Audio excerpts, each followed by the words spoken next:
కల్తీ నెయ్యి వచ్చింది, ఆ ట్యాంకర్లలో కల్తీ కలిసిన వాటిని వెనక్కి తిప్పి పంపాం అన్నటువంటిది మొన్న దాకా వచ్చినటువంటి వాదన. కలపలేదు వాటిని అన్నటువంటి చంద్రబాబు గారు ఒక స్టేట్మెంట్ ఉంది, లోకేష్ గారి ఒక స్టేట్మెంట్ ఉంది.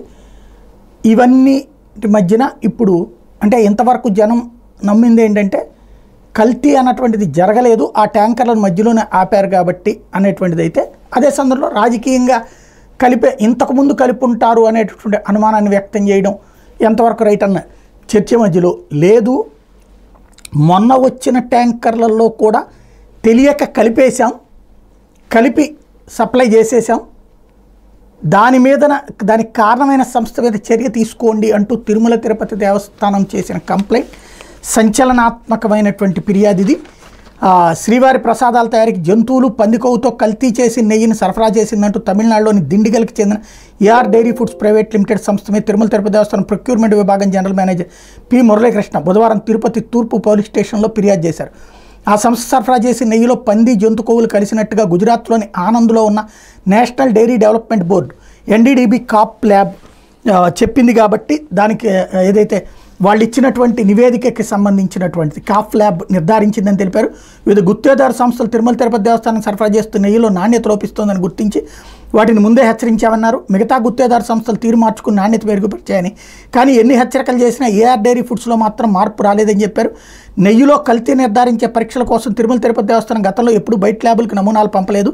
ఏఆర్ డైరీ ఫుడ్స్ సంస్థ ఈ ఏడాది జూన్ 12, 2025, జూలై 4వ తేదీలో ఒక్కొక్కటి చొప్పున మొత్తం 4 ట్యాంకర్లు నెయ్యి సరఫరా చేసింది. ఆ నెయ్యిని వాడేశాం, ఆ నెయ్యి నాణ్యత మీద అనుమానాలు వచ్చి సంస్థను హెచ్చరించాం. ఆ తర్వాత కూడా సదరు సంస్థ జూలై 6న 2, జూలై 12, 2 చొప్పున మొత్తం 4 ట్యాంకర్లు నెయ్యి సరఫరా చేసింది. అప్పటికే ఆ సంస్థ నెయ్యి నాణ్యతపై అనుమానాలు ఉండటంతో ఆ ట్యాంకర్ నుంచి నమూనాలు తీసి NDDB ల్యాబ్కు పంపాం. జూలై 16, 23 తేదీల్లో ల్యాబ్ నివేదికలు వచ్చాయని వెల్లడించారు. తిరుమల తిరుపతి దేవస్థానం మొదటిసారి NDDB వంటి బయట ల్యాబులకు నమూనాలు పంపిందని ఆయన మురళీకృష్ణకు తెలిపారు. అదే సందర్భంలో తిరుమల తిరుపతి దేవస్థానం కోట్ల మంది శ్రీవారి భక్తుని ఏఆర్ డైరీ ఫుడ్స్ సంస్థ ఘోరంగా మోసగించిందని ఆ ఫిర్యాదులో మురళీకృష్ణ పేర్కొన్నారు. కల్తీ నెయ్యి సరఫరా చేయడానికి తీవ్రమైన నేరపూరిత కుట్రగా అభిప్రాయపడ్డారు. కొందరు స్వార్థపర శక్తులతో కలిసి కుట్రకు తెరదీసిందన్నారు. సమగ్ర దర్యాప్తు చేసి దోషులు బయటపెట్టాలని కోరారు. నెయ్యి సరఫరాకి తిరుమల తిరుపతి దేవస్థానం టెండర్లు పిలిచినప్పుడు తక్కువ ధరకు కోట్ చేయడం ద్వారా 10 లక్షల కిలోల నెయ్యికి ఆర్డర్ ఇచ్చేలా తిరుమల తిరుపతి దేవస్థానాన్ని ఆ సంస్థ ప్రేరేపించింది. తిరుమల తిరుపతి దేవస్థానంతో కుదుర్చుకున్న ఒప్పందంలో నిబంధనల్ని షరతుల్ని ఉల్లంఘించి లడ్డూ ప్రసాదాల తయారీకి ఆ సంస్థ కల్తీ నెయ్యి సరఫరా చేసిందన్న వార్తతో భక్తుల్లో ఆందోళన చెందారు అని ఆ ఫిర్యాదులో పేర్కొన్నారు. ఈ చర్చతో ఆ సంస్థ ఆహార భద్రతా ప్రమాణాల చట్టంలోని 51, 59 సెక్షన్లు ఉల్లంఘించిందని, అది శిక్షార్హమైన నేరమని పేర్కొన్నారు. తిరుమల తిరుపతి దేవస్థానం ఫిర్యాదు మేరకు ఏఆర్ డైరీ ఫుడ్స్ సంస్థ మీద పోలీసులు ఆహార భద్రతా చట్టంలోని 51, 59 సెక్షన్లతో పాటు భారతీయ న్యాయ సంహిత చట్టంలోని 3 సబ్సెక్షన్ 5, 274, 275, 316 3, 319 3, 318 4, 61 సబ్సెక్షన్ 2, 299 RW సెక్షన్ల కింద కేసు నమోదు చేశారు.